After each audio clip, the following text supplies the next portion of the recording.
ఈ వాక్యాన్ని వీక్షిస్తున్న సహోదరి సహోదరులందరికీ క్రీస్తు పేరట వందనములు. ఈరోజు వాక్యం ద్వారా దేవుడు మనతో చెప్తున్న మాట: జ్ఞానుల నాలుక మనోహరమైన జ్ఞానాంశములు పలుకును, బుద్ధిహీనుల నోరు మూఢవాక్యములు కుమ్మరించును. సామెతల గ్రంథము 15వ అధ్యాయం 2వ వచనము.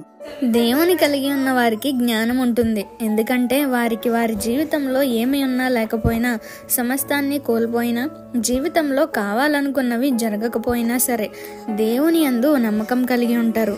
ఇప్పుడు కాకపోయినా ఎప్పటికైనా దేవుడు కార్యం చేస్తారు అని నిరీక్షణ కలిగి ఉంటారు. కాబట్టి ఎదుటి వాళ్ళు నిరాశలో ఉంటే సంతోషపెట్టడానికి వారి జ్ఞానాన్ని ఉపయోగిస్తారు.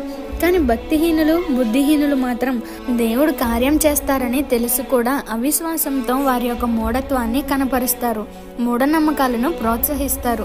వారి యొక్క మూఢత్వంతో అవిశ్వాసులవుతూ ఎదుటివారు విశ్వాసం కోల్పోవడానికి కారకులవుతారు.